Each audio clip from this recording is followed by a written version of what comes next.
just typing in case I need to refresh.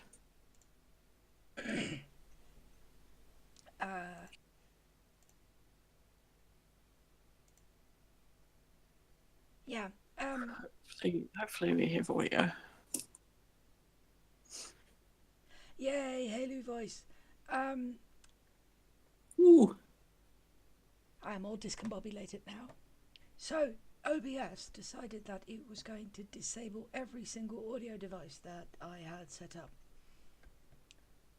For no reason. Strange. Well, probably the reason that I did my own stream on Tuesday and is having a moment and feels I've been cheating. I don't know if that's true, but hey. So that was a thing that happened. That was a thing that happened. Evening all, we will start again. Mm. And now my Twitch chat is gone. That's brilliant.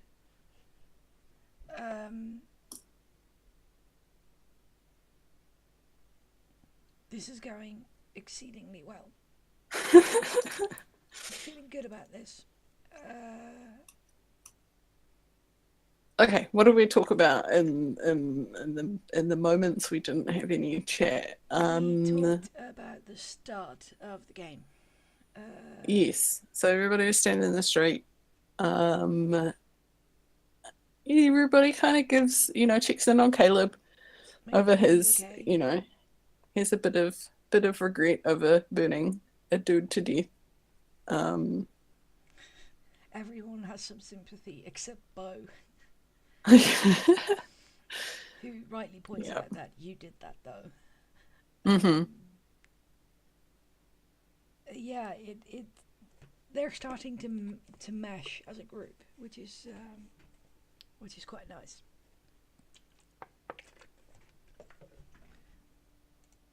Let me turn Apparently, you I'm a down lot a louder. tiny bit. That's fine.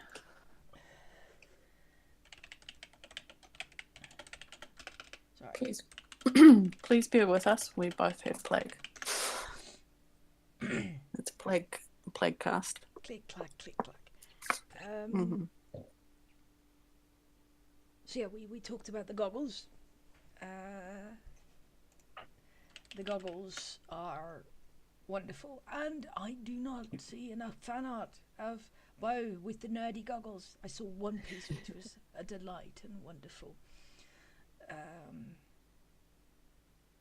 But Yeah, yeah, we went over that whole interaction of Bo trying on the glasses without actually having Caleb cast identify on them, which is just, it could have made for a great moment in a different way than it was, because it was still a great moment.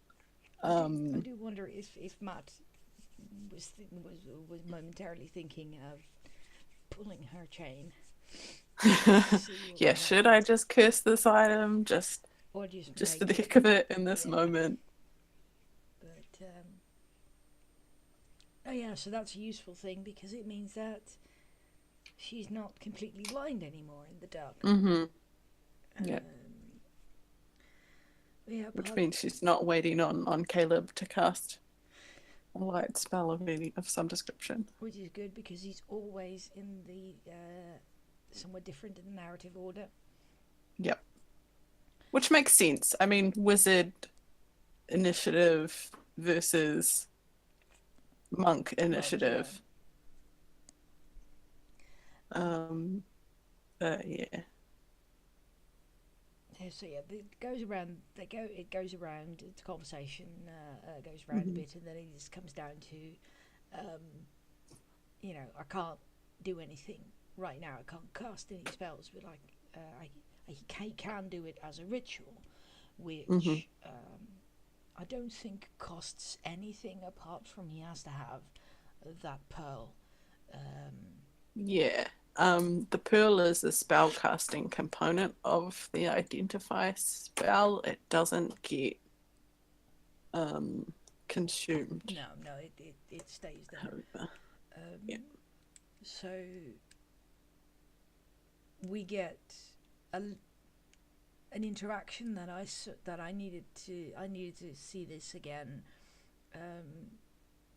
to catch it, where they go, can we just go and, you know, I don't know, well, Molly's response, the best way to make sure that he's okay is to just go to a bar and get drunk Mhm. and spend a, a, a lot of the coin we just got.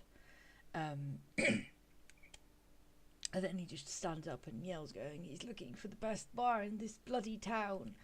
And Caleb, when this happens, just turns away, Mhm. which I think is quite adorable.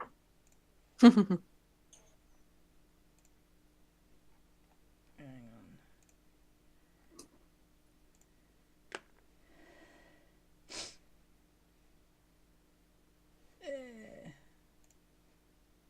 So yeah, they go to back to the feed and mead, or the mead and feed, uh,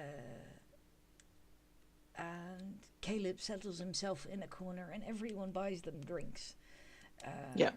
And he does his identify stuff, and apparently Fjord is just stood there with all of this stuff, including these massive manacles hanging over his shoulders, and he's actually kind of role playing that, going, "Oh, you want the ring? Oh, the glove, and not these big fuck off things."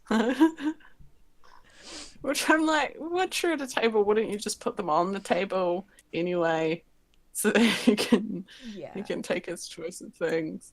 yeah. Oh, I love it. But yeah, now they've Um, got a wand of, Even before they sit down, Caleb adjusting Nott's mask and yes, everything when they get to that's really cute. yeah. They have these lovely little moments that Hmm. I really enjoy. Um, there is there's actually something I also liked is Ford uh, raises his hand, goes, "Yes, I have all of the stuff," and he goes through it. That little interaction as well, going, you know, there is a ring with a blue gem, and Jester goes, "I can have it. I like rings," and he just goes, you know, hold your horses. The shinies will come your way. Just, you know, fucking calm down. And then a wand. Does anyone here have a wand? Can do anyone use wands? And Nod goes, "Is that a stick?" "Yes." "I like sticks." And Fjord's expression, just face just falls, He's going, just like, "Oh oh, shit." oh. Which is just wonderful. It's glorious. Oh, we used the summoning word. Sky is here. We were just checking that you were here, Sky. Indeed, indeed.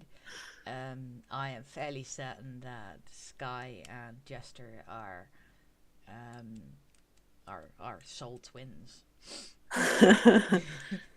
Something like that has to be. Um, Um, it's also using the wand, trying to use the wand on Jester, and Jester rolling too high. So being like, oh, it mustn't do anything. yeah, it's just a stick. Just a Um, stick, and then giving it to Jester after he takes the yeah, glove. yeah. There was a bit of an interesting bit there. I'm still trying to puzzle it out because he goes, "Do I want to give this to someone? You know, it's dangerous." And then you find out it's a Hmm. wand of smiles, and Hmm. those are not necessarily dangerous. They are awesome for pranking and possibly other stuff. Um, but apart from that, I'm not too sure. Um, Yeah, I mean, time will tell. We'll see. yeah, and We'll see what happens. yeah, and he also basically he tries to keep the glove Hmm. because the glove does scorching rain. He says it's too dangerous, and it does what I did. Hmm. Uh, it almost like he feels either he legitimately thinks that no one else should use it because fire, or Hmm. he was trying to keep it for himself. I'm not sure, and I like that Bo calls him on it, but I'm not Hmm. entirely sure what his response meant.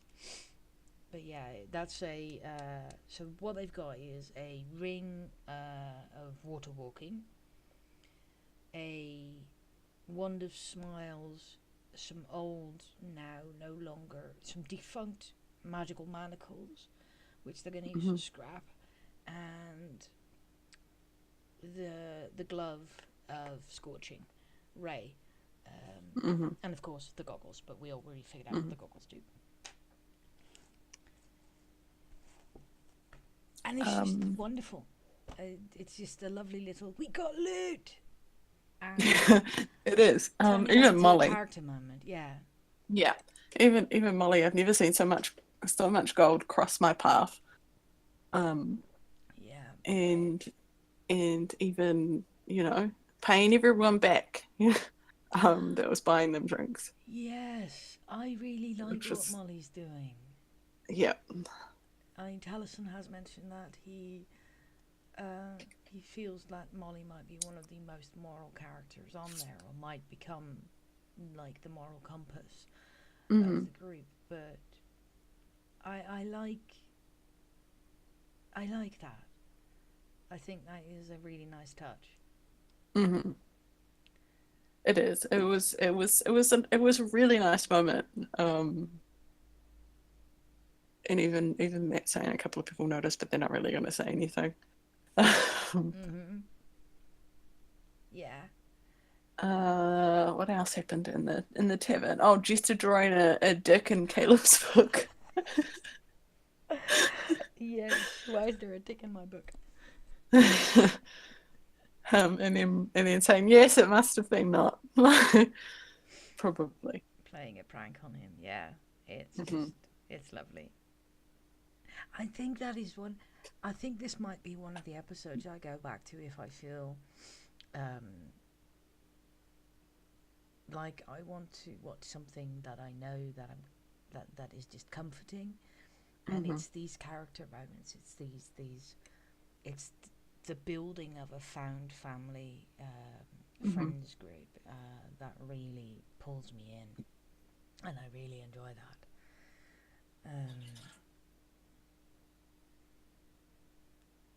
So we then get what else do we get? It's been a while. We get Caleb saying to Jester that he's just starting to like her and not to fuck it up. With the ring. Yeah, she tries to offer him the ring, going, "If you use this, then you will never have to bathe." And he says, Mhm. "Oh, which is great. And then Jester trying to use the wand on Caleb. Um, and it but doesn't he work." doesn't Yeah, know. and it does work. It does work on Not. Yeah, Of and then course, she it would scares work some on Not. people in the tavern who quickly take off. Oh yeah. Oh, they're gonna. Oh, that's gonna go so horrendously wrong one day, and I can't wait for it. Yeah, I'm waiting. I'm waiting for. I'm expecting a jail heist. I'm waiting for yeah Yeah, consequences to having a goblin in your party. proper consequences. Hmm. So they all eventually go off to bed, to their Hmm. respective things. They are now, they now have enough money um, to actually thingy to have separate rooms. Hmm. So they do that, and we get a lovely little moment for Jester, where Hmm. she's writing in her diary, and apparently she's really worried that the traveller can't be with her because she's with people and not Yeah. on her own. And com- combine that with what we later hear from her, how she grew up. I want to hug baby Jester so much Hmm. because she must have been such a lonely child until the Yeah. traveller turned up. And it's just, Which makes sense that she would, have duplicity and cast another version of herself. mm-hmm, And, given the way that she interacts with this illusion of herself. Um, exactly. and it just, I just love. Yeah, I don't know if that's deliberate. I don't know if that's why she chose it. Possibly, probably because they do seem to pick spells that make sense for them. Mm-hmm. But yeah, the whole. I'm traveling with a group of people now, and if you want me to be alone, so you can be with me, I'll be alone. And part of me goes, oh, and another part of me goes, no, no, Mm. house full of evil bees, leave, no, so many red flags, don't do that. But yeah,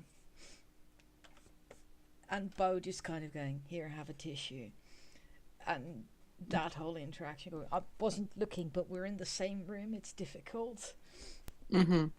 to not hear that.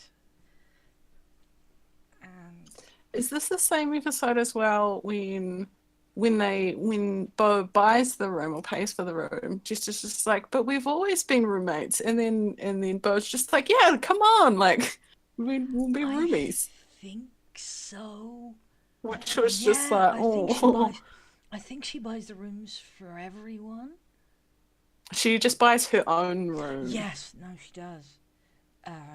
Which I really like. It's the because Caleb, well, at first she buys her own room, and then Caleb goes, oh, did you pay for everybody's rooms? And he's just, and she says to him, no. And then no, just my own. And then he's about to pay, and he's like, you know what, you helped me out in the fight, so I'll pay for yours, and then pays for Caleb's room. yes, yes. Yeah, there's just a lovely. But yeah. Lovely is apparently a word I'm going for a lot right now. But It's yeah, a good word. it doesn't quite flow yet. You No. can sometimes still see people making the decision Mm-hmm. to create a moment as opposed to the moment just happening. Mm-hmm. But it's flowing much more naturally now. Yeah. Which, you can see they've only spent like what, a week or two together so far. They haven't been together that long. So they're still feeling each other out Yeah, on that one. yeah, and that is something I do enjoy. So we've got oh Bo's nicking of the mail back The in post. Postenwald pays off. And I love how all of the things that were in there could be small plot hooks, Mm-hmm. or are just there for world building. Mm-hmm. I like that, and of course, the one with the gentleman. Mm-hmm. Something shady as fuck is going on there. Oh, good night, Sky. Good night, Sky. Yes, going to My bed chair early is is in and out, sensible. so I'm glad I saw that. Sleep well. Mm. Um. Yeah, the whole gentleman thing will be interesting. Now that Bo and Jester are keeping an eye out for that. Um. Yeah, but Yeah. they are the worst. They are the worst. The same with a Knot and Jester. We Mm-hmm. solved the mystery. Bo and Jester attempting to be subtle is a thing of joy and embarrassment. Because of course Yeah. they encounter a reasonably fancy cart outside of, or carriage outside of Oldfield when they leave, but that's slightly Mm-hmm. further down the road. And that whole interaction just made me cringe so hard for the two of them. Just Mm-hmm. go, oh God, bless you, you're not subtle. Yeah, the whole good day, gentlemen thing on the. I think they would think we were being condescending, which we kind of were. Yeah, and it's Uh, oh, bless him so hard. it's glorious. Um, yeah, but Jester does hear from the traveler uh, Yes. via her holy symbol, which I thought was a really lovely touch, because the as a DM, it would have been just as easy almost to make the choice to not say anything at that point in time Hmm. and to add a level of not confusion but a level of tension there. But because it's so new for everyone, I think it just made sense to have that as a slight character building moment, Hmm. because she is clearly not just a follower. She doesn't just she's not just a follower of the traveler, No, like you are a follower no. of a god or a servant. He's her friend. Yeah. Especially when you hear that he taught her everything she knows in terms of fighting and spell casting Mm-mm. and all of that. Yeah, yeah. I do wonder how he feels about how she got into trouble uh, back home, Hmm. because of course he taught her that trick, and it was a brilliant prank. Hmm. But yeah, maybe he should have taught her some political savvy as well. I don't know. Yeah. I really would. I feel like with Jester, she would have done it anyway. Yeah, She follows her whims, that girl. she does. Yeah, yeah. No, that's my worry Yes. as well, Stephen. That she's desperate for a friend. I mean, the power dynamics are off the charts anyway because he's a god or a deity at least. Yeah. With the difference that he walks the earth. But yeah, that's going to be really interesting to see where that goes. But there is a personal power dynamic that is uncomfortable. Hmm. Um, I I'm going to yeah, it's going to be interesting to see how that clashes. It will be. Um, yeah, it'll be interesting if there is a moment where it's a moment when I don't know if Matt will do this at all, where Jester has to almost choose between Yeah, one or the other. But I don't know if he'll do that because it's already been a thing of, if you want me to be alone, then I'll be alone. And obviously he's, you know, uh, it's like, no, I'm still here. yeah, that's Um, something. so who Um, knows? yeah, not something like he would make her choose, but more of a choice that she makes. But that Mm, requires yeah. that's something way, way, way further down the line. Yeah. That's not something I would expect to see now. Not no, no, not this early, but I am keeping an eye out for it. Yeah, or even rather, yeah, maybe a moment of choice, and maybe not doing what the traveler wants, but more going against her first instinct, which is to please the traveler by Hmm. whatever she does, and the be sensible potentially, and help or resist the urge to do these things, because a bad it will lead to bad consequences Hmm. for the group, and that's going to be a really interesting tension uh, to see that working and see how that one works out. Hmm.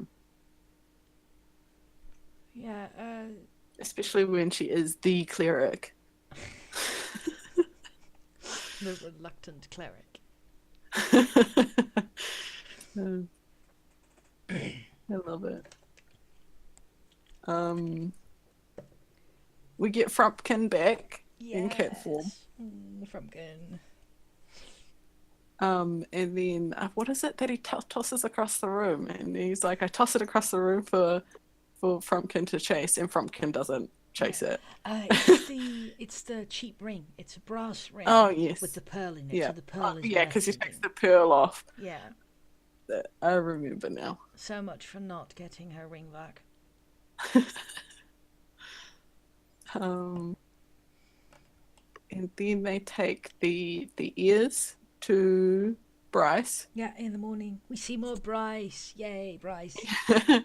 and they don't notice that there are some hyena ears Yeah, in the jar. yeah, Um, but they get paid. They get paid a lot of gold for the ears and the prisoners and the bodies. yeah. Do they actually get anything for the manticore head? I don't think No, so. I think they get they get more money to actually having solved the problem. Hmm. So kind of they're paid for the manticore head, but also part of their reward is actually 2 horses and Hmm. a larger cart. And we meet. We need to meet another Dragonborn, Hmm. and I can't remember her name. But yeah, she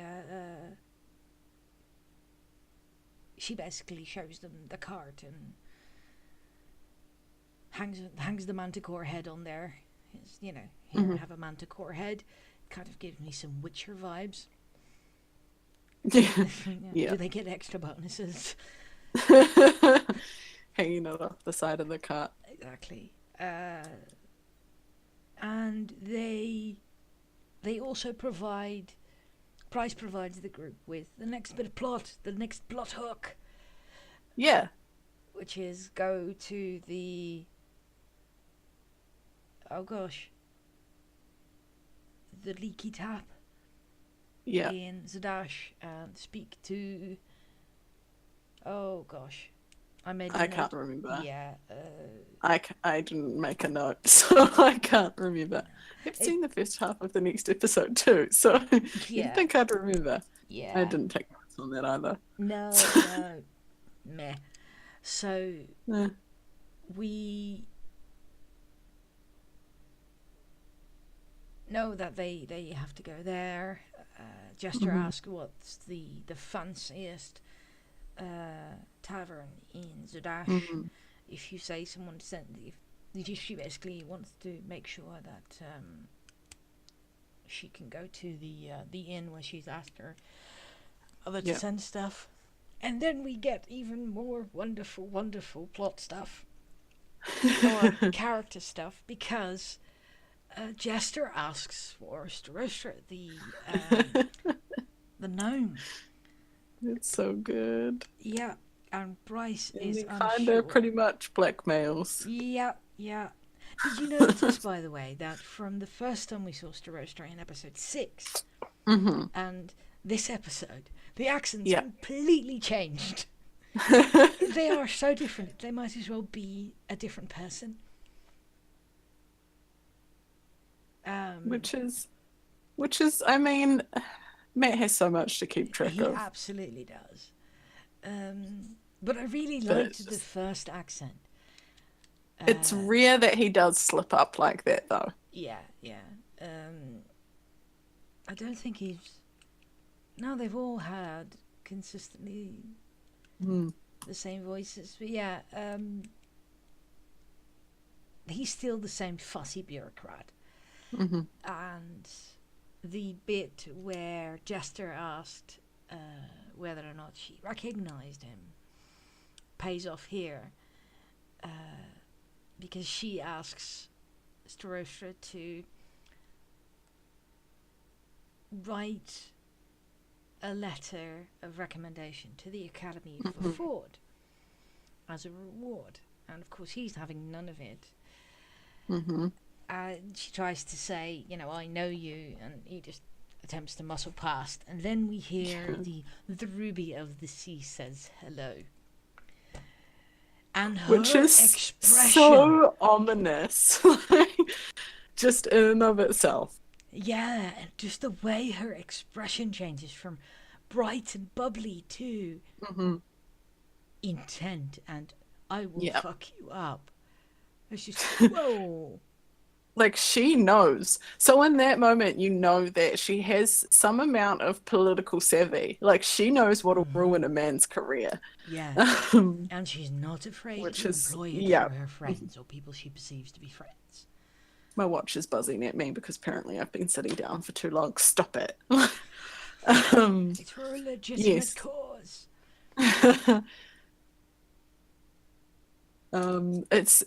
It's so great. And then they're just like, what is the Ruby of the Sea when he goes off to write a letter?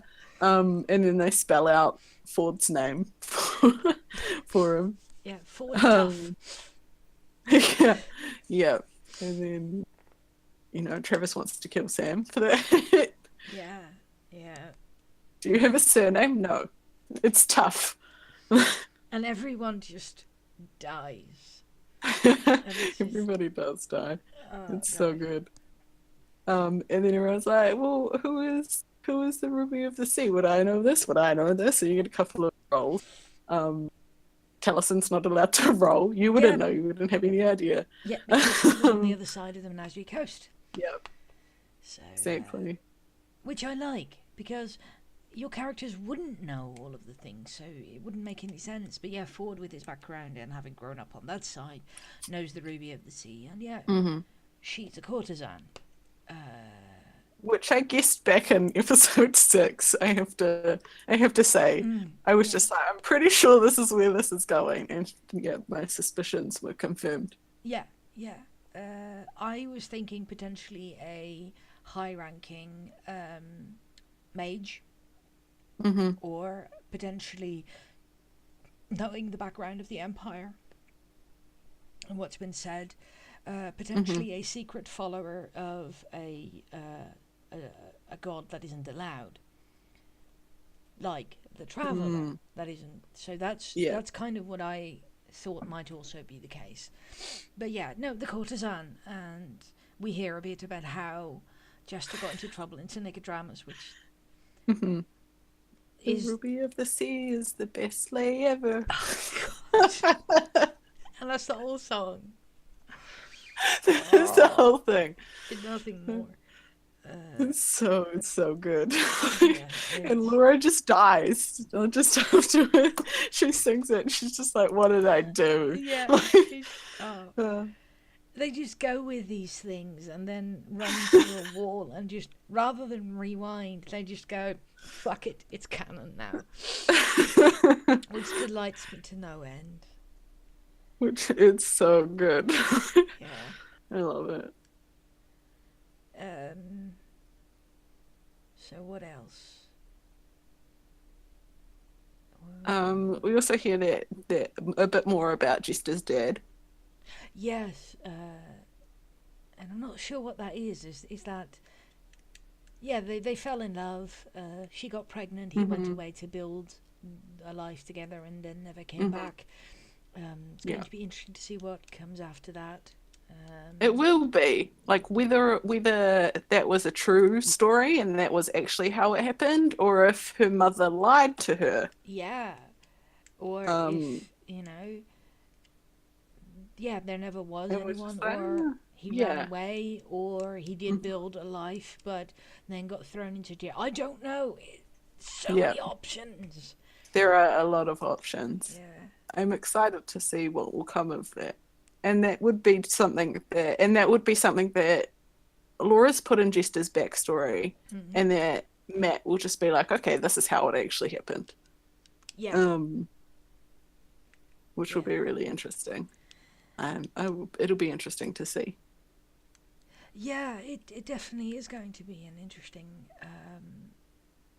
how that's going to come to fruition, or if it's going to be something that never gets explained. Hmm. As in, maybe she will never find her father. Mm. Uh, sometimes there are no answers, and Matt has shown, and the players have shown that don't necessarily want to give all the answers or want to Hmm. have all the answers either. Yeah. It And depends it'll on what. be interesting. I think Hmm. I don't know. It'll be interesting to see how that works out, given that Jester's a tiefling and we don't know the race of Jester's mother as of yet. Ooh. Because Ooh. I mean, this is just me making theories, Yeah. but but you know, if she's human or elf, you know, there's this very good chance that Jester's father has an infernal background, seeing as that's how tieflings are created. I suppose, It yeah, could even be that she has an infernal background could be, yeah. So she without could be a being a tiefling and then tiefling. have had a tiefling child. That's definitely on the table, but we don't know yet. No, no. Because tieflings, I believe, can just pop up.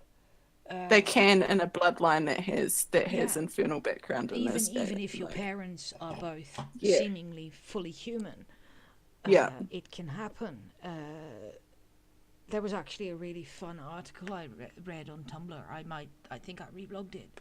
It's about the genetics of half elves and Ah, yes, I did see that one. I did. I rebooked it also. yeah, it's the if you have a half elf and a half elf uh, who have children together, you can have Hmm. technically someone that is still a half elf, if you want to call it that, um, but looks fully elven, Hmm. or looks fully Yeah. human, or is a mix of the two. And Mhm. it's interesting. I'd love to. I now want to play with that. Yeah. It's an Uh, interesting concept, and it's interesting in terms of tieflings as well. When once mm, you know how tieflings are brought into the world, like how they are born and what has to happen in their bloodline for them to be born. yeah, it Um, must be a double recessive gene. it has to be, if if it's yeah, it has to be. But yeah, I mean, it will be super interesting to see. I don't know if they're going to do anything with it, but it will. And this is just purely me throwing out D&D some fan genetics. theories. We demand a section of Hmm. D&D genetics in the next campaign guide. It would be really great if we could get one of those. Yeah. Um, I mean, because those same traits would those same that same thing would follow on for a half orc. You know, the Yes. whole half elf thing would work for them as well. Yes. Um, anyway, that's just me. That's just me theorizing. That's my brain working things that it's have only been hinted at. This is why I cannot have even mild spoilers for anything, is because my brain will be like, hey, we're gonna guess half the plot Yeah. based on this one thing that you Oh my saw. god, I do the same thing. It's why I am spoiler Mhm. phobic for some stuff, and why I have decided that for some stuff I'm just not going to bother, and I'm just gonna not just gonna read because Yeah. and I don't even think about it. It's literally just I've picked up a few things. It goes in the back of my head, and something churns, and all of a Yeah. sudden it goes. So and so's granddad was clearly a warlord tiefling, and there. Yeah. And it doesn't happen often, but when it happens, I have often turned out to be right. I have guessed a few things in Buffy the Vampire Slayer. Hmm. I wasn't watching any of it. I was completely unspoiled for Buffy the Vampire Slayer. And then the friends I moved in with when I moved to the UK, um, she wanted to have me watch it with her, and she thought that this was brilliant. And I was just picking up things and listening to things, and Hmm. I was seeing some disparate stuff floating around, and I spoiled myself by guessing some of the bigger plot things. Hmm. I Uh, do that all the time, and I hate it. I wish that my brain worked like Gil's brain. Gil has said that 5 minutes after he got spoiled. Huh? What was that thing again? I wish Yeah, that was the way my brain worked, but no, my brain will churn it over and yeah, churn it through over and over again until I've guessed half the plot. And 9 times out of 10, I'm right. yeah, So this is why I hate it. Foreshadowing is a nightmare when I watch movies, and I'm just like, oh, this is going to happen. And yeah, everyone's like, oh, it is going to happen. yeah, They're like, how do you always guess these things? I'm like, oh, because they leave clues, and I always pick up on the clues. yeah, yeah. Sometimes I miss things, and I It's love when I miss things. yeah. I love being surprised with things. Hmm. Um. See, I watch psychological thrillers, and Oh and I yes. will half the time guess what happens, and I'm just like, cool, I was right. Everyone's like, how did you guess that? This So is I what. really, really love it in those circumstances when I'm wrong. Yeah. This is why I love reading outside of my genre because or Hmm. reading newer authors who are doing fun stuff like, or read. I read books that where I am not the audience. Hmm. So I purposefully seek out books where I need to understand it. I would need a massive cultural dictionary that I have built up from birth, so to speak. It's things like um, uh, Maori writers, Hmm. stories. Yep. It's the Harlem Renaissance. It's things like I am not the intended audience. I don't have this cultural dictionary, No. so I don't know what's going to happen. And that Whereas I have the delights cultural dictionary for Māori legends. I know exactly. that someone's going to be a little shit and cause some trouble. Yeah, I yeah, know all of that happen. Cheeky is kind of in our genetic makeup. So I know yeah. that No, someone's going to be cheeky, something's going to happen, they're going to get into trouble. That's how a legend is formed. yeah. Sorry, is it Maori or Mori? Māori. Maori. Okay. Well, Yeah, I will there's an attempt. accent. If there's an accent over a letter, because same vowel system as Japanese, so a e I o u. Yeah. If there's an accent over a letter, it means you hold it for just that little bit longer than the other letters, the other Yeah. vowels. That makes Yeah, sense. Cool. yeah. Tangent. Oh yes, not being It's okay. part of the audience is the intended audience. It makes it wonderful. Hmm. Um, so when it comes to things like D&D, I don't mind being spoiled. As in, I don't mind if I guess things because I don't Hmm. know how it's going to come to pass. No. So being fairly certain, or saying that someone is something and turning out to be right is different than saying that, I don't know, wasn't it amazing that time that Scanlan turned into a lobster? This didn't happen, by the way. Hmm. This is not a spoiler. Scanlan at no point turned into a lobster, though it would have been amazing if he had. Uh, it those are plot specific things or Hmm. character specific things that I count as spoilers, and those can ruin enjoyment, especially if they're big things, because then you sit there the whole time going, "How's it gonna happen? How's it gonna happen?" And that doesn't help.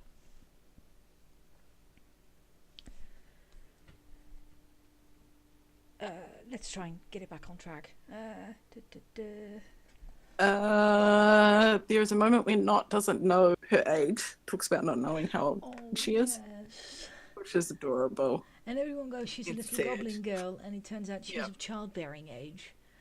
Yeah. Well, technically, you can still be a girl and be of childbearing age, but yeah, Hmm. she's between 7 and 9. So they, at this point in time, make up her birthday. That day is her birthday, which is also, by the way, the moment where Marisha breaks herself. Hmm. And I was Yeah. feeling for her so hard because I have done Yeah. that. the coughing so much that everything is hurt, and then you try to hold a sneeze, or you sit wrong and you cough or you sneeze, and your ribs just go, fuck you. I love how that's a thing with bodies. I sat wrong and I sneezed, or I sat wrong and I coughed, or I slept wrong. Like, how do you do these things wrong? But apparently, bodies are like, yep, I didn't have that was wrong.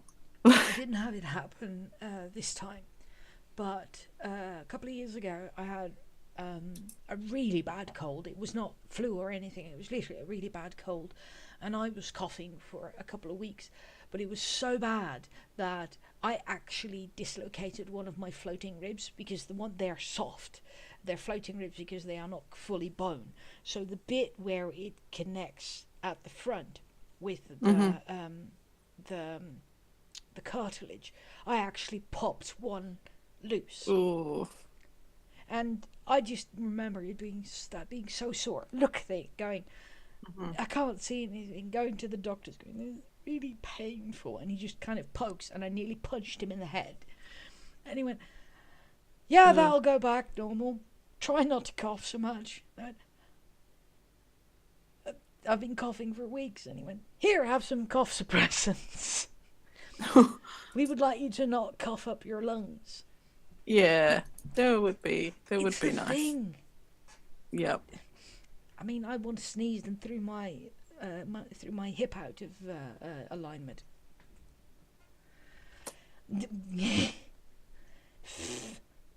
How that is a thing, we don't know.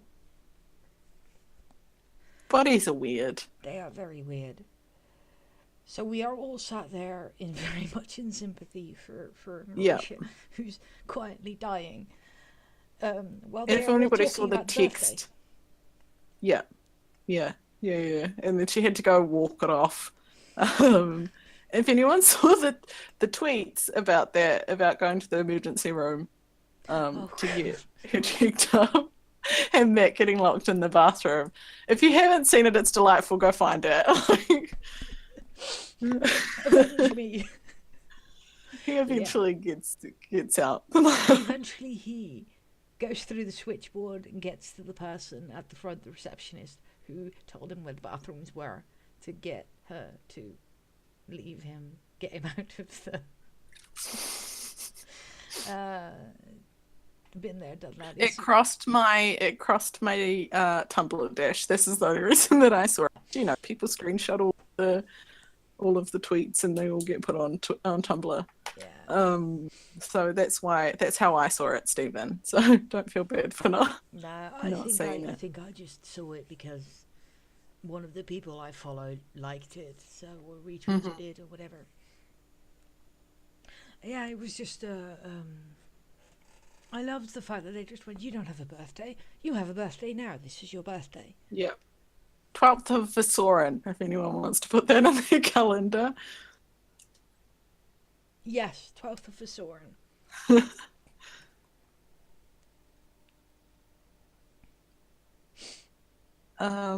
Which is about when they call break, is when they hit the road again. Yeah, I think they've done everything. Yeah. Oh, I mean, when they went in and Bryce needed to take down a name, they named themselves the Mighty Nine. Yeah. Unsurprisingly, I have to say, when they asked at the end of the adventure, or at the end of that plot bit, how did the group want to call themselves? I knew it was going to have something to do with a 9. And I'm not entirely sure what I thought they were going to do with it, but the Mighty 9. And it works for them. It does. I have seen a couple of things online that have been like, yes, the Mighty 9. So, you know, Ford, Bo, Caleb, Frumpkin, Not, Yasha, Jester, Taliesin, and Jester's double. Yes. I was like, yes, glorious. Well done. Yeah, that makes perfect sense. Yeah, there you go. There's your 9. And that just I love how people just jump into it. Yeah, yeah. So yeah, So good. they after the break, they go shopping. They do go shopping, I think, for incense. Um, No, that was the pickle jar. The there pickle was jar was episode 6. Never mind. yeah. So they set out, They basically just hit the road. yeah, and have the aforementioned incredibly awkward and condescending encounter with the fancy carriage. Hmm. I don't know if they were Yeah. supposed to have a social interaction or if it was just one of Matt's world building things. I don't know. Hmm. Uh, but yeah, what? Um, and then they set up camp and they get ambushed Oh god, because Molly rolls that low perception check. And they get ambushed by brigands. bless them so hard. And Caleb casts friends. We're going for medical help. We Because all of have syphilis, severe syphilis. which and it's catching It's catching. from We're riddled with it. from from the manticore head because they go to the cart. The bandits go to the cart, Yeah. and they see the manticore head. Right? Yeah, no, that's where syphilis come. That's where it came from. And I'm sat there going, Yeah. so okay, Even your the children. moment. Hide your children. If you're under the age of 18 or easily scarred, turn away now. So, syphilis. Not 100% sure whether or not this is true, but syphilis is a new world disease. It looks like it didn't exist until we went to the new world and brought it back. Now, as I have heard it tell, the only natural reservoir for syphilis was llamas. Syphilis being a sexually transmitted disease, Mhm. there is the Columbus clearly fucked a llama story there. It's possible that syphilis was a reservoir condition, or that llamas and alpacas and stuff are a reservoir condition for syphilis for animals, and that does not have to be a sexually transmitted disease to humans in that case. It can be you were sneezed on, or you eat a llama that's infected. You eat the meat of a llama that's infected, or drink the milk, and then you have it, and it then mutates and becomes a sexually transmitted disease in human beings. That's entirely possible.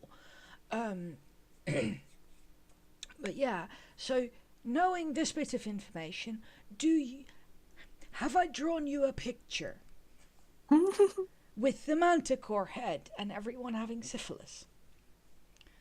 Because I don't want to colour this picture in. I hope the picture drawing is enough. I hope the broad sketches are We'll enough. leave it. We'll just leave that at We'll leave this everybody's. as an exercise to the listeners. But yeah, so they are unsure about the manticore head, but still attempt to nick their stuff. And at this point, Friends runs out, and the leader just goes, "That was a bad move," and attacking happens. Yep. And everyone, every single person, shoots at Caleb. And everyone shoots at I think at the one single bandit leader. Yeah. So it is Jester's spiritual weapon smashes him into the air. Then Yeah. Caleb's scorching ray just 3 turns of the them. dude to ash. Yeah. Yeah. Caleb's Because is unconscious because 4 Level bolts 2. went his way. Yeah. 2 which... No. Bo chose not to participate in the fight and decided to, protect Caleb, seeing as he was the one that pissed them off. Yeah. There is the line. Oh yeah, I mean, What happened to Trevor? it's just yeah. What happened to Trevor? And then after that, everyone's like, "Oh my god!" Like, maybe we should go. And they're like, We no. need all your stuff, and they're making the Yeah, trip. we're gonna take your stuff. and I apologize for this, Stephen, because I know that you hate this. You in particular hate this, but you know, Beau's line of "your headbands are lame, but I want him," just because she wants everybody's stuff. Yeah, yeah. It's one of those things where I go, fine. And then a little bit of DM shade from Matt. Like they look like they haven't taken a bath, kind of like Caleb. I know, I know. But so cure wound. So Caleb is awake with the crossbow bolts Yeah. in his body. Yeah, Nott's wandered off to try and get some to figure out what's happened, and she yeah, nicks where the their horses are. horses. Yeah, She lets half of them go, and the other half she takes. And then Molly remains just on top of the cart, reappears with the glaive, the glaive. sets it on fire or lights it Yeah, up, and goes yeah, and just intimidates the hell out of them, and then yeah, proceeds to intimidate them into giving up banditry forever. yeah. Do Would you you agree say that the that you were previous led leadership astray by of this? previous management? Yeah, I would say so. Yeah, Trevor turned to ash. Who's the leader It now was a that bad. Trevor's Yeah, he dead? was a bad guy. Oh, And then they make pick your new leader, and it's what is it, Boulder Parchment Shears mhm. for leadership. Just great. We The get- group just scaring the shit out of them. Yeah. Just as lollipop, just spinning. yeah. Do not. What was it again? Do not criticize new management until it's taken full effect. Yeah. And then Molly just gives them 1 gold each. It's like this is embarrassing. We weren't even paying attention. Everyone's like, you paying attention. New management. It's only been 2 days. But yeah, they scare them straight, so to speak. Give them a single gold each, which, to be Yeah. honest, is quite a lot of money, especially at lower It levels. is. Hmm. And just send them off. And this delights me so much. They could have killed them all, but the way I just loved that whole interaction. It makes me happy. Yeah, it was glorious. And Caleb is pretty hurt, but gets brought back, and then Beau's just like, "Sorry, I caught one of them," and that one bandit is standing there with a bolt in his chest, just like, I'm good." And Uh, Caleb then proceeds to rip out the bolts, which, by all rights, should have killed him. yeah, 'Cause that's not how yeah, he you should have bled to remove- death. Yeah. But kudos to Liam for continuing to be extra Yeah, yeah. He and role playing. totally passed out on the table, and then, There was and yelling then had and glasses then passing out. marks in his face. A good 5 He was minutes like, too. "Oh, your face is all fucked up." I love how he commits to the fact that Caleb is a coward. And Yeah. in no way, shape, or form embarrassed or hiding the fact that he is a coward. No. And then you have the delightful moment when Knock comes back with the horses. Yeah. I found some horses. I already named them: Boo, John, Crapper, and Toilet. Yeah. And it took I'll me take until, Lou. I'll take Toilet. it took me until halfway through the second one. You know, Lou, okay. John, and I went, oh, for fuck's sake. I mean, they already have WC, so It What's makes the other sense. horse's name, though? I don't know. I don't know what they named You should them. ask them. And then Jester realizes, then Jester feeds Toilet the last of her pastries. And she's like, I'm out of money and I'm out of pastries. And everyone's like, you're out of money? Compared to what I did have, this is bullshit. Yeah, yeah. Um, in one of the talks, Laura tells us how much money Jester has, Mm-hmm. or started with, and it was in the region of thousands of gold, which she blew through. I can imagine. So, yeah. Well, she would have had to be picking up a job at in a bar. Yeah, yeah, She exactly. doesn't know what happened to her horse. And it was a horse and carriage Yeah, that she just left by the side of the road at some point this is a kid who grew up with some privilege. with no concept of consequences. I think this might No. actually be the first time she's had a consequence, Mm-hmm. which is interesting. And then we get a bit of fucking about on the way to Zadash. Mm-hmm. And I have to say, there's not much to say. I don't quite understand what's going on there. They find a graveyard on the way, Mm-hmm. and I wonder if that was just world building or interest. I don't know. That kind of It's felt, hard to tell. yeah. Honestly, don't want to say pointless, but it felt a bit. Mm, Yeah. Yeah, it's a little bit of players clutching at straws. Being like, is this an adventure hook? Which is good. Like, I'm glad that they stop and they do examine things like that, just in case there is a plot hook there. Especially when you actually consider that this was kind of like the in-between.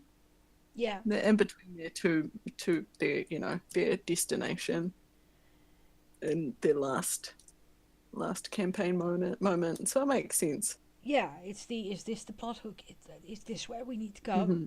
Um, it is fun to see players do that. Mm-hmm. To see them go, that looks like a plot hook, and to have the Yeah. DM just go, it's not. It's that classic thing with, when you that you see with novel, and the author writes the curtains are blue and everybody's like, this color represents etc etc, and then the author's like, no, the curtains are blue. So it's probably a classic moment of the DM says there's a graveyard and everyone's like, plot hook, and the DM's like, no, it's just a fucking graveyard. Yeah. So, but you don't know, and it's good, and good players will just, have a look and see if this is a thing that I want to be looking at. Is this Yeah, a thing where exactly. I'm supposed to go? It's what we do in video games as well, Mm-hmm. where you go, oh, that looks interesting, I'm going over there. Fuck what's Yeah, happening over there. That looks interesting. yeah. That's me in every RPG ever. Horizon Zero Dawn. Oh, look at that giant mechanical dinosaur. Let's go fight it. Can I fight it? Let's go see. Yeah. Let's see if I get close enough. Will I aggro it? Can I? Oh, I aggroed it. We're fighting this. Yeah. Can I climb this mountain without my horse? In Skyrim was my hobby Yeah. for the longest time. Can I get there without dying? I have. No, No. the answer for me in that game was no, because a beer came along and fucked me up every time. I don't know what it is with me in video games and beers, but beers and I do not get along. You did something to it in a previous life, clearly. I clearly did. I clearly did. Or you insulted And now its all mother. video game beers are out to get me. Yeah. I had no trouble. Well, I mean, I had minimal trouble with dragons in comparison to the trouble I had with beers. Anyway. I had the thing in Skyrim where I killed my first dragon and then proceeded to get absolutely slaughtered by a saber-tooth. Oh, nice. That's perfect. That's a perfect way to go. I just fought something the size of a barn. Mm-hmm. Granted, there were more people involved, but I ate its soul. But This oversized cat with knives for teeth has just taken my leg off. Bucket. When you learn in the Zelda It's game that also a some walls are thing. breakable by bombs, you start trying to break every wall you see. Yeah, yeah, that's true, Gilb. It Yeah. worked on this. Clearly, it must work on that. And that's how you end up with secret areas. Yeah, and nothing's more satisfying than that little noise that it makes when you find a secret. Yeah. Anyway, I'm trying not to die of coughing. Yes, okay. Shall we continue? Yeah, you go. Oh, we find Laura is the inventory keeper now. So we'll see how well this Yeah, goes. yeah. Um, Sam begs Travis to show her a better way of inventory keeping. Travis is like, nope. Had to yeah, work that shit out on my own.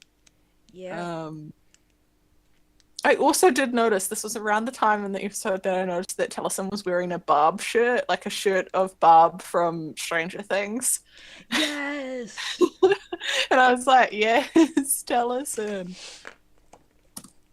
Barb deserved better, everybody. This Yeah, is why I'm pointing this out. no, I agree. I am on board with that. Mhm. I Uh, haven't seen the second season, so no no spoilers. spoilers. Uh, so yeah, that's a really lovely thing that is going on. It's just it's not people. It's just the players interacting as Mhm. their new characters. Um, yeah, they gave it to Laura to make up for not being able to let Laura Bailey out too much. True, true.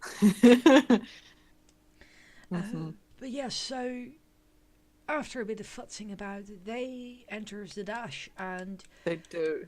Matt, as per usual, shines in describing Zadash, or describing areas like Hmm.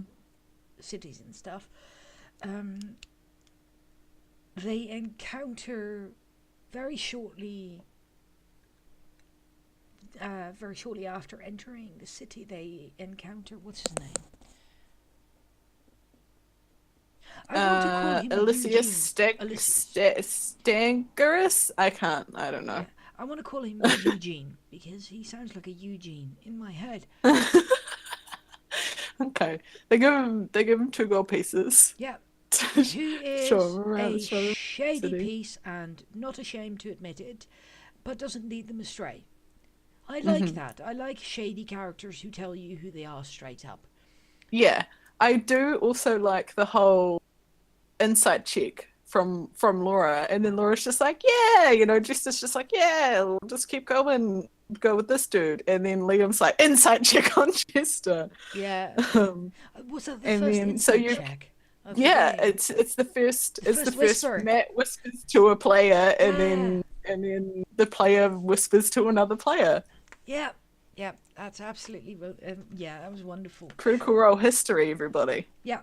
I was waiting for something to go wrong because, it felt like such a clear setup for something going wrong, but Hmm. it didn't. So they go We get a to. little bit of insight into the power dynamics of Zadesh. Yeah. And where some things are, like the Pentamarket, Hmm.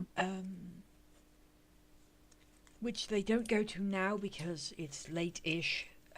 So I think Molly and no, he shows them where you can buy and sell stuff. Hmm. Um, and is it Caleb who asks where you can buy inks and parchment and stuff? Yes, yeah. He asks about that, and then also afterwards asks about smutty literature. Yes, Um, yes. The smutty literature is in the Trispire area, I think. yeah. But the other place is right in front of them, almost. And I should have noted the name down, and I didn't. I am a terrible, terrible person. Lies I refuse to believe. The Um, I didn't write anything down. But it about is the market area. it is a magical shop, Hmm. and Someone won't tell us. yeah, and we encounter an NPC that I am looking forward to seeing much, much, much more of. Hmm. And it is Enchanter Pumat Sol, who is I a love it. furbolg. And you don't Yeah. often see furbolgs Nope. in urban areas. You rarely see Not them at all. among in other humanoid areas.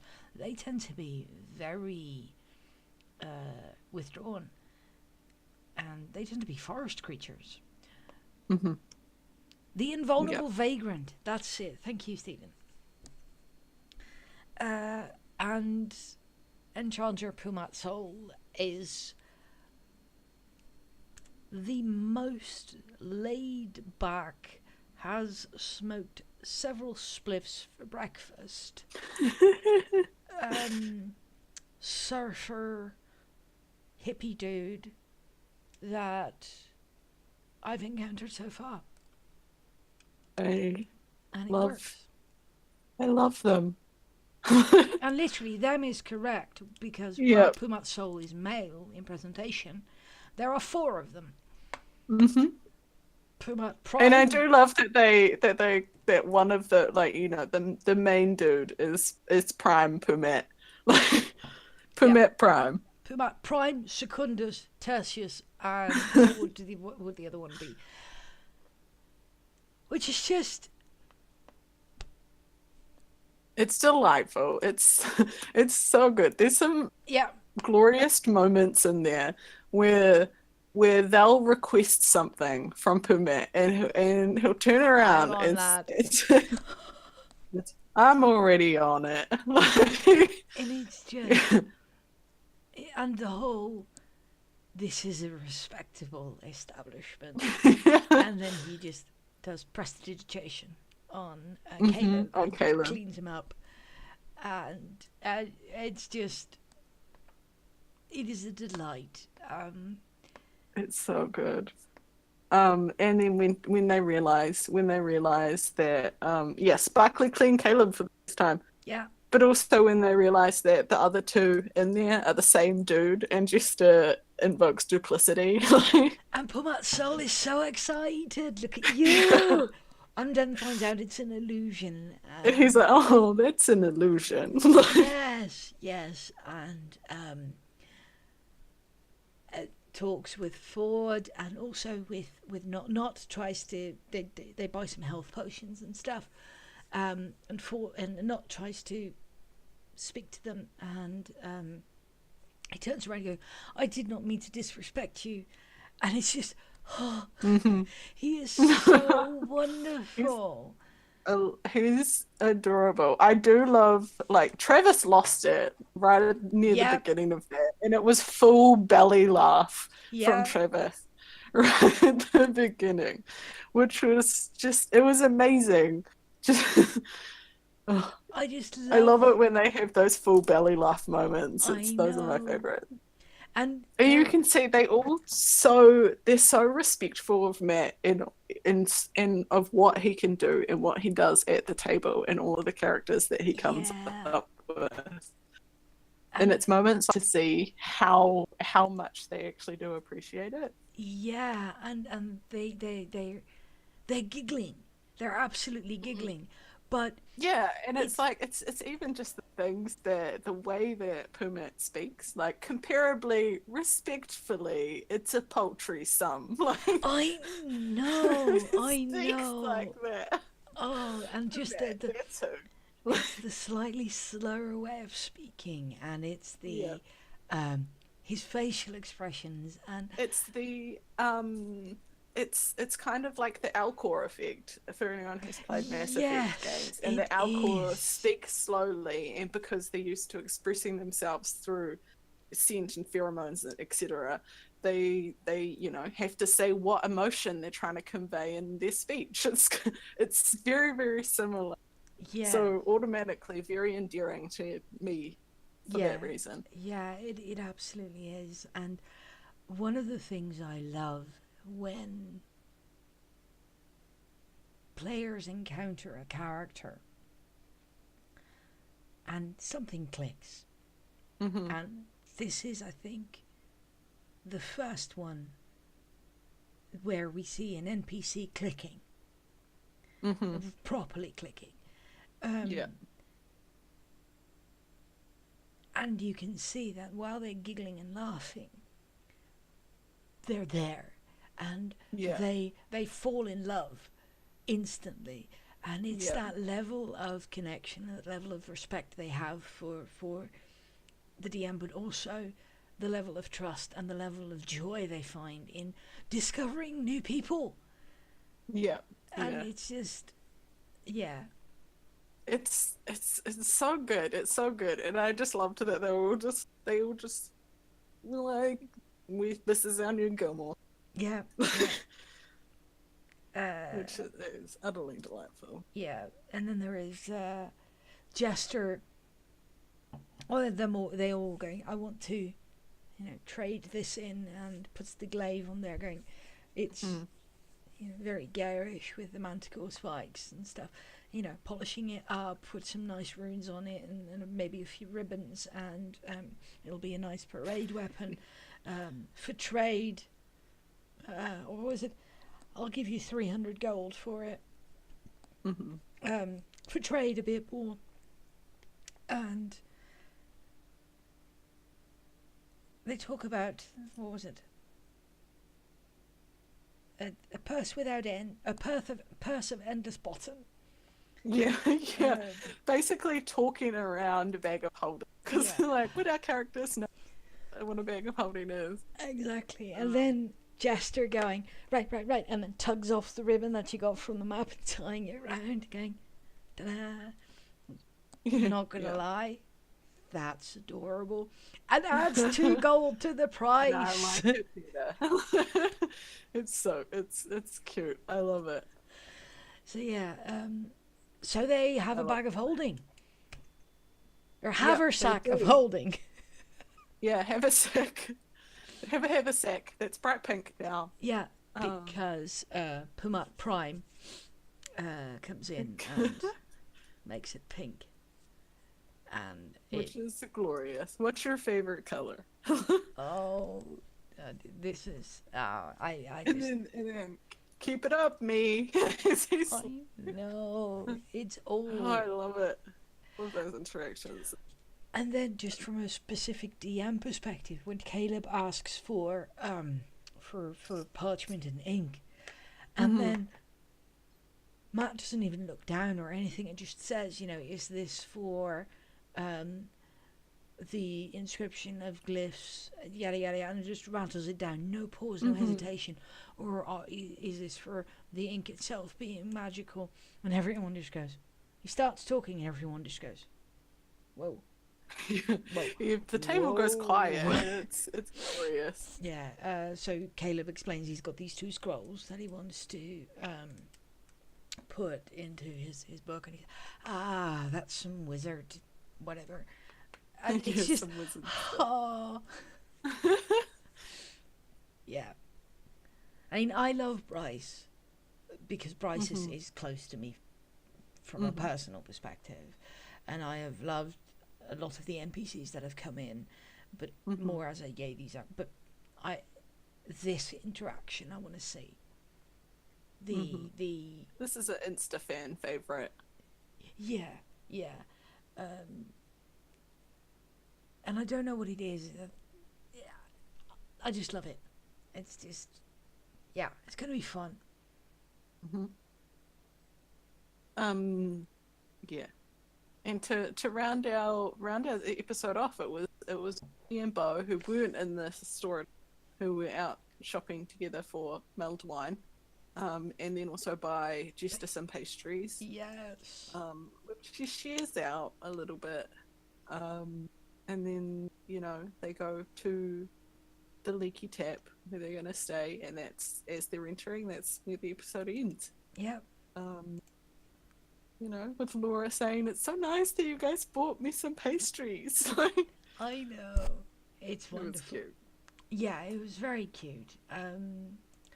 Yeah, I really like this episode. This is an episode that that literally does give me the warm fuzzies. Um, Hmm. there aren't many of them, or no, that's not quite what I mean to say. It is difficult to find in something that spans so much time Hmm. to find episodes that kind of stand alone, even though they're part of a bigger whole, that are Hmm. the equivalent of comfort food. And this Hmm. is one that I would call the equivalent of comfort food. I think there's always, because there's always happy like episodes that have moments, but none that's as delightful the full way through Yeah, as this one is. yeah. Um, and we are going to go to episode 9 and 10, of course. But this episode feels like the first one where Hmm. they're starting to hit their stride. Hmm. The people are figuring out who they are and how Hmm. their characters interact. This is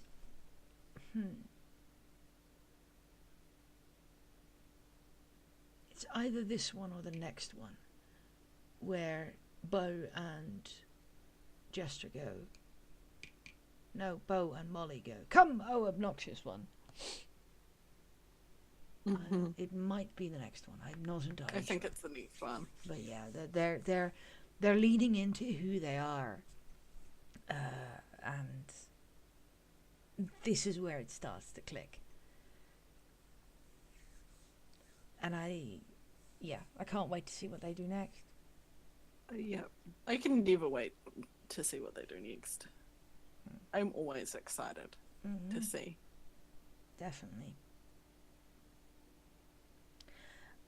I think that is it, unless our wonderful listeners, viewers, have anything that we've missed.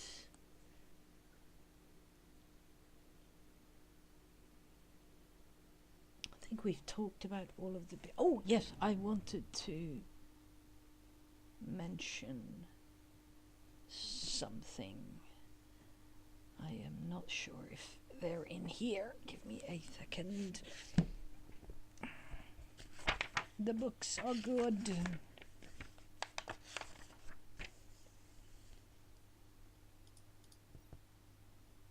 Nope.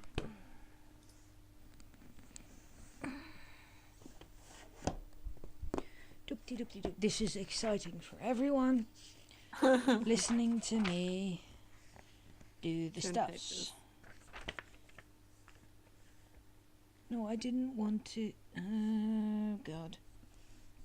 Great, they've given me. Nope, not in here. That's interesting. Give me a second.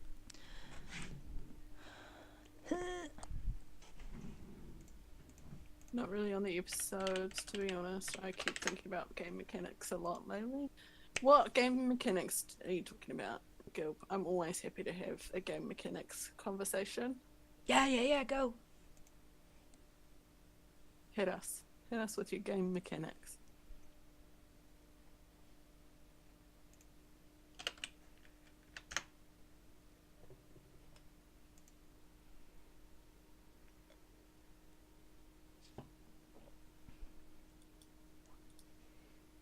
I do that a lot in general, but I prepared 2 adventures in other systems. Yeah, you did How the are you goblin. finding the other systems?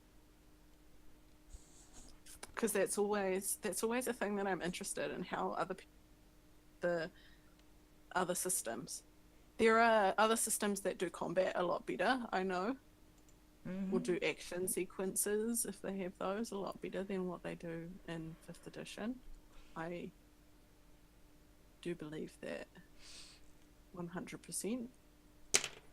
Yeah. I've also been playing around with different ways of doing. There is one that the creator of one of the co-creators of fifth edition said, where you have different die for different things that you want to do.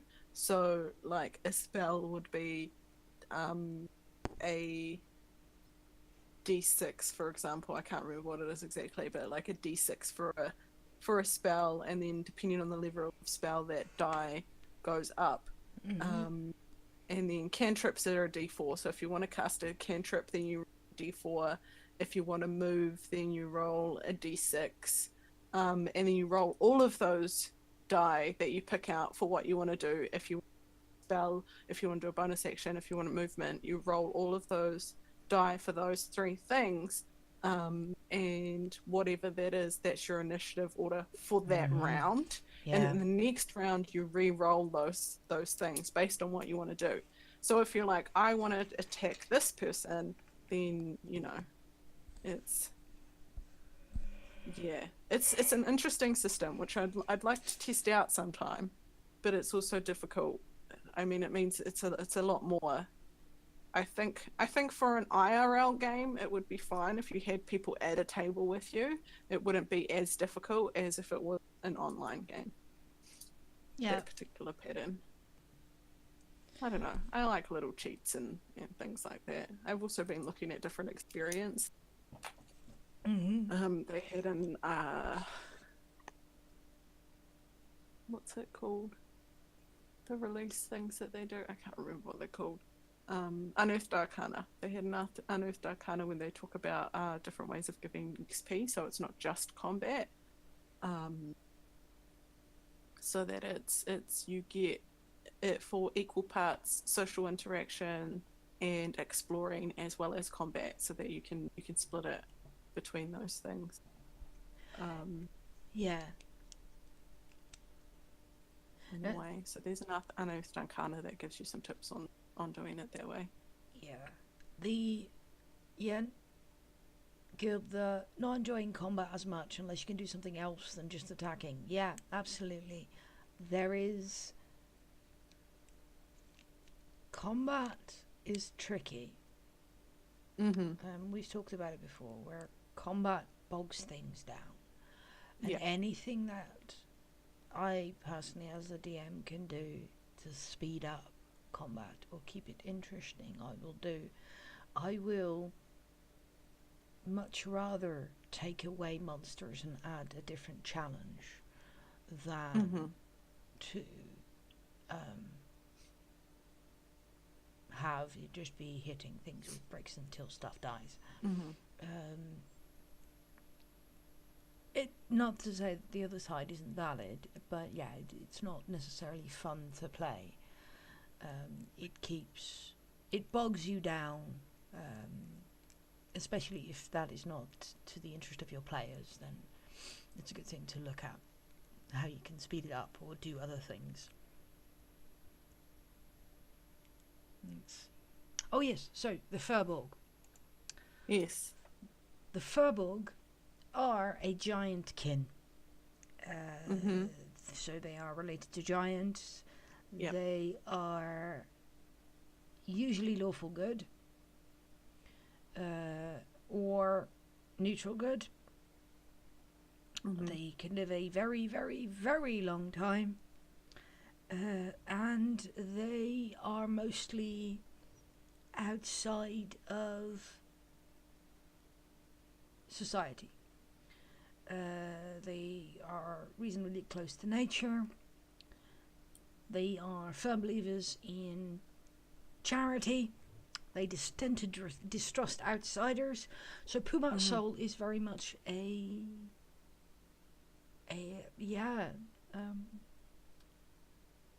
what's it called? An anomaly in many ways. So yeah, I'm really looking forward to seeing what Zweihander does. Shout out to Guild, by the way. Zweihander lets you roll for everything, and it's a binary choice. Because I'm not binary. Guild decided that they're going to figure out how to not be that the binary thing, which is amazing and wonderful, and DMs should absolutely consider doing that. So shout out to Gilb.